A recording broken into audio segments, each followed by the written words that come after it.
Hello, I'm Brigantia Blackbird of Blackbird's Brew. Welcome back to our series on the Havamal. This week we are looking at verse 124. The first translation reads, I counsel thee, stray singer, accept my counsels. They will be thy boon if thou obey'st them. They will work thy weal if thou winst them. Off the worst lays the best one low. Olive Bray. Second translation from vikingnerd.org reads, even in 3 words quarrel not with a worse man. Often the better yields when the worse strikes. And the final translation from Bellows, bandy no speech with a bad man. Often the better is beaten in a word fight by the worse.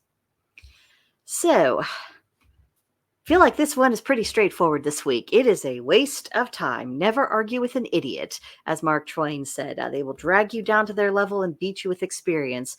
And he also put it another way of never argue with a fool. Onlookers may not be able to tell the difference.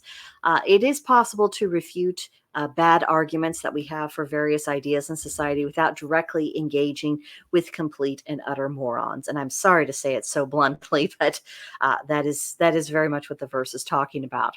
And the reason for this is that, of course, it lends bad people legitimacy that they do not deserve, and it would be better for them not to have. And publicly engaging with someone who has malevolent intent, that gives them unearned dignity. People have reason to take them seriously when before they might have treated them as no different than some madman raving at the side of the road. The distinction between people who disagree and then between someone who is actively malevolent, that must be a distinction that is made and then upheld. So advocate for your ideas, argue against your opponent's ideas, but do not give an implacable enemy any kind of advantage over you. So let's talk about social media. I bet you saw this one coming a mile away. There is no shame and there's no reason not to curate your acquaintance on any social media platform. It is oftentimes worse to give oxygen to stupidity, malice, and the hideous mixtures of the two. And it's stronger to lay out your affirmative vision for your opinions rather than being reactive, saying so-and-so said this and I disagree because of this and that. I mean, there's a certain amount of that you can do, but what is so much stronger and so much more worthwhile and what actually propels the conversation forward is by saying, I think things could be this way for the following reasons, and these are what I believe the benefits would be. That is stronger. That is making a declaration rather than coming at something from the defensive.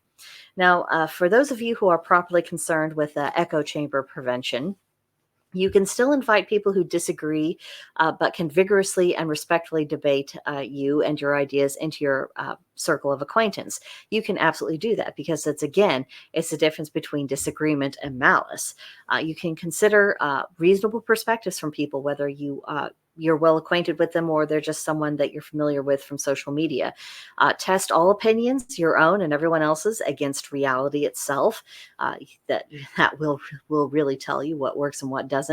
And believe the results of an idea instead of making excuses for it, of saying, oh, well, I don't think that's how it really is, because if it was, I'd have to change my worldview.